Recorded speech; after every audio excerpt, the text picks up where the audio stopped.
The military education is different than academic education. We're taught to make mistakes.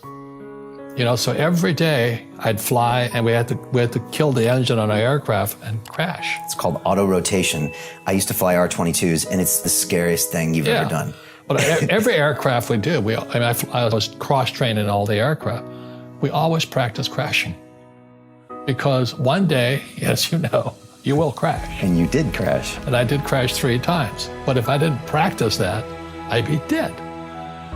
So what happens to the average person in a financial crash, they don't know what to do. And right now, as you know, for the middle class of the world, we're in a crash. The purchasing power of the yen, the euro, the rupiah, all going down. And people are working harder and harder and harder, and the central banks of the world are printing more money. Interest rates, Trump just told the Fed, don't you raise those interest rates. Well, that screws all the savers. Right. I was on CNN calling the crash of 2008. I said, Lehman's going down. You can check it out. I said to Wolf Blitzer, Lehman's going down. And he goes, oh. And he got kind of flustered because they're not allowed to say stuff like that. Right. And we had Jean Chatzky, who represents Wall Street, the mutual funds and 401k guys. She goes, so they don't want what we know out there. So that's why fake is fake money, fake teachers, fake assets. How can you explain that to people? And then what do they need to know about fake assets to protect themselves, especially from this upcoming crash or crisis that's going to happen? Can I give you a very simple? Please. Okay, this here is a balloon. So in 1971, Nixon took the dollar off the gold standard. So what did that mean?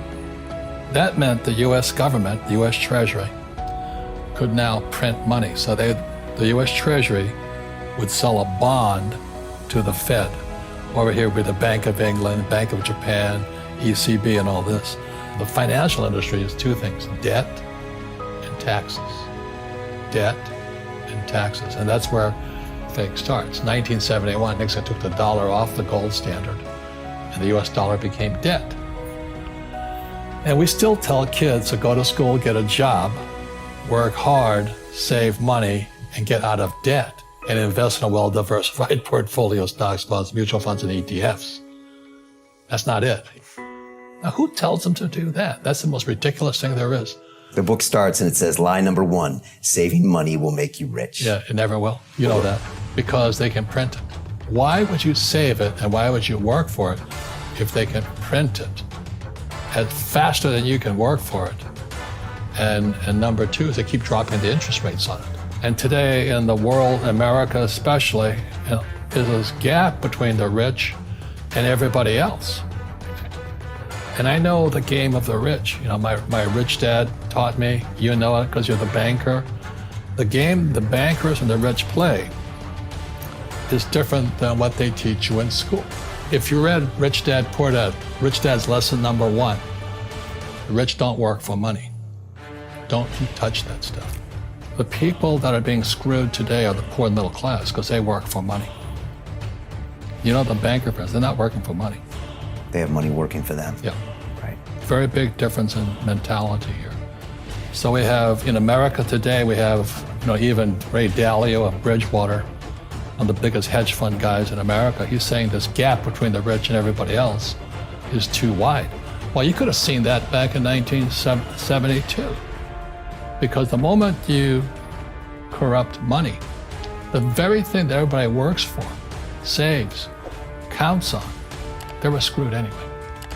And our school systems, fake money, fake teachers, fake assets, part of that same system. Government, education, Wall Street, or City of London. And in Paris today, they have the yellow jackets.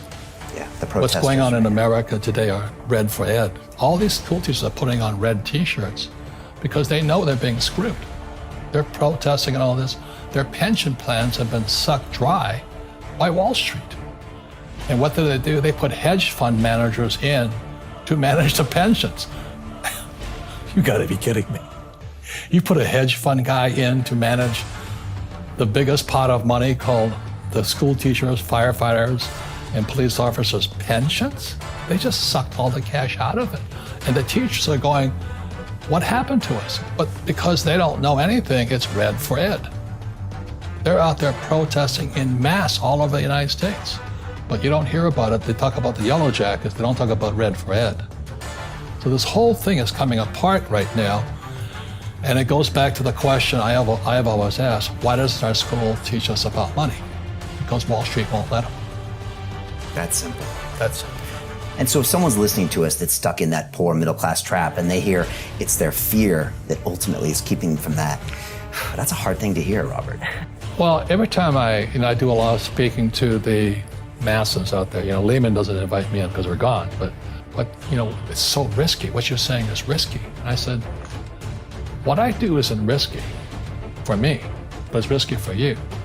And when somebody says, what is risk? You have to look in the mirror. Do you know what I mean? For me to fly in Vietnam, that was high risk.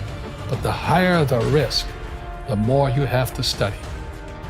You know that, I know that. So if you're not going to study, you're not going to practice and all that, then you should do what Wall Street tells you to do.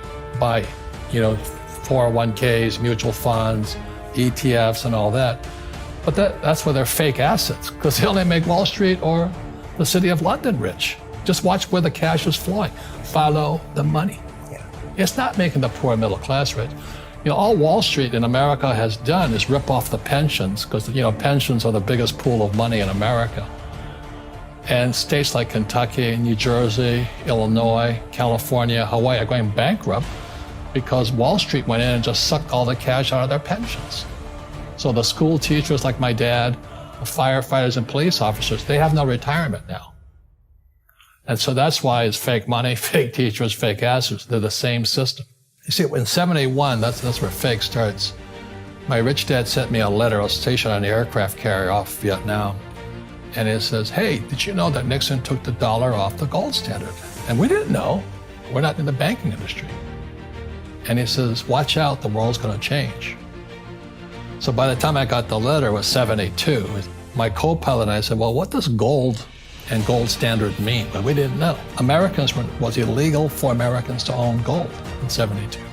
Imagine that. Wow. That's how powerful gold was. And the more I researched it, the more I found out. So my co-pilot and I, where the book starts, fake starts, we fly behind enemy lines to go look for gold. We went to look for gold, and we're standing in front of this little Vietnamese woman who's the broker for the gold company, and she's selling this little cubes, nuggets of gold. And gold was 35 an ounce. It was now pushing 50 an ounce. So I figured, well, she's behind enemy lines, we're behind enemy lines, I can negotiate a deal. And she's a little tiny woman, little red teeth, because they chew beetle nuts all day long. And I go, I'll give you $40. And she goes, ha ha ha. So she's laughing about it. We're behind enemy lines, I got US dollars. She goes, ha ha ha. And then I realized she knew more about money than I did.